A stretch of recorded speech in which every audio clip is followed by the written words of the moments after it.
গণতন্ত্রের শক্তিশালী বিরোধী দলের ভূমিকা এবং আমাদের বর্তমান প্রেক্ষাপট। একটি কার্যকর গণতন্ত্রের প্রধান শর্ত হল একটি শক্তিশালী ও নির্ভীক বিরোধী দল। ইতিহাস সাক্ষ্য দেয়, যখন কোনো শাসক বিরোধী কণ্ঠস্বরকে রুদ্ধ করেছে বা বিরোধী দলকে ধ্বংস করার চেষ্টা করেছে, তার পরিণতি কখনো শুভ হয়নি। শেখ হাসিনার দেশ ত্যাগের অন্যতম প্রধান কারণ ছিল বিরোধী দলকে দমন করা এবং তাদের গণতান্ত্রিক উপস্থিতিকে নিশ্চিহ্ন করে দেওয়া।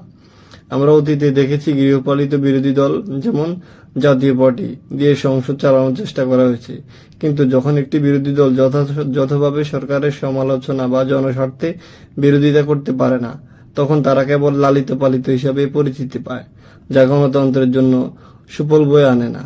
বর্তমান বিরোধী দলের প্রতি আমার আহ্বান, কেবল ৭১-এর ইতিহাস বা সংবিধানের পুরাতন বিতর্ক নিয়ে পড়ে থাকলে চলবে না। দেশের মানুষের জন্য আজ প্রয়োজন বিদ্যুৎ ইস্যু বা চলমান সংকট নিয়ে কথা বলা, যেমন আমেরিকার সঙ্গে বা বিদেশের সঙ্গে হওয়া বিভিন্ন চুক্তি নিয়ে আমাদের বিরোধী দল কেন সোচ্চার নয়। যদি বিরোধী দল সত্যিকার অর্থে জাতির কল্যাণমূলক কাজে সক্রিয় ভূমিকা পালন না করে এবং বর্তমানে এর জলজান্ত সমস্যাগুলো এড়িয়ে যায়, তবে সাধারণ মানুষও তাদের সরকারের সঙ্গে সমঝোতার বিরোধী দল হিসেবে আখ্যা দিবে। এটি মাত্র সময়ের ব্যাপার। গণতন্ত্রের দৃষ্টিভঙ্গি থেকে গণতন্ত্রের স্বার্থে একটি শক্তিশালী ও কার্যকরী বিরোধী দল প্রয়োজন।